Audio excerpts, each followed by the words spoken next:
Kahit man sunod-sunod ang hindi magagandang bagay na nangyayari ngayon sa Phoenix Suns, may pag-asa pa rin naman ang kanilang team kahit papano na makapasok sa play-in tournament kung sakaling maipanalo ang majority sa mga natitirang laro. Ang kailangan lamang nilang gawin, malampasan ang Sacramento Kings upang ma-extend ang kanilang kampanya. Bukod sa magandang balitang yan, may isa pang malaking balita ngayon na siguradong ikatutuwa ng mga fans. Ito ay hanggang ngayon bukas pa rin si Kevin Durant na manatili sa Phoenix Suns sa mga susunod na taon. Posible nga pong bumalik ito para kunin ang kanyang contract extension na merong 2-year, $122 million.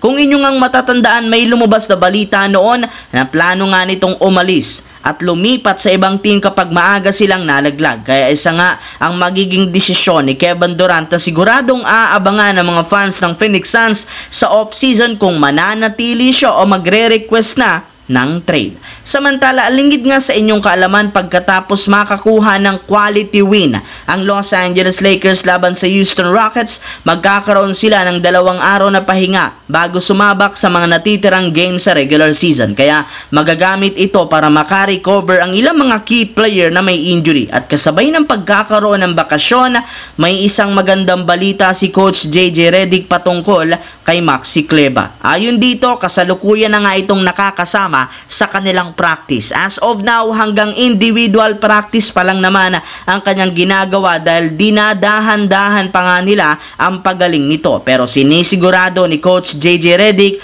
na makakabalik siya bago matapos ang regular season. Hinihintay na lamang nila ang magiging resulta ng re-evaluation ng kanilang 6'10" big man ngayong linggo kung papayagan na o hindi. At kung sakaling walang mangyaring aberya, maaari nga pong makapaglaro na at makabalik na si Maxi Kleber sa susunod na linggo. Sa kabilang banda, bagamat nahihirapan ng Milwaukee Bucks na makakuha ng panalo, sigurado na rin naman ang kanilang team na pasok na sa Eastern Conference bilang number 6. Napakalayo na rin naman ang record nila kumpara sa 7th seed na Atlanta Hawks. In fact, 4 games ang kalamangan nila dito na imposible rin namang mahabol pa. Pero kahit pasok na ang Milwaukee, wala rin naman silang kasiguraduhan kung magiging competitive sila sa postseason, lalo pat out pa rin si Damian Lillard dahil sa injury. Ayon sa balita, posibleng hindi siya makahabol sa first round ng playoffs at tuluyang maging out for the season na posibleng maging dahilan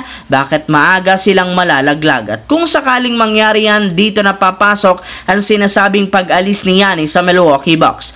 Base sa isang insider, malaki ang posibilidad na mag-request ito ng trade kapag hindi na naman sila nakaabot sa conference finals. At simula nang lumabas ang ganitong klaseng balita, ibinulgar na Brooklyn Nets ang isa sa mga teams na naghihintay sa pagiging available sa trade ni Giannis sa off-season.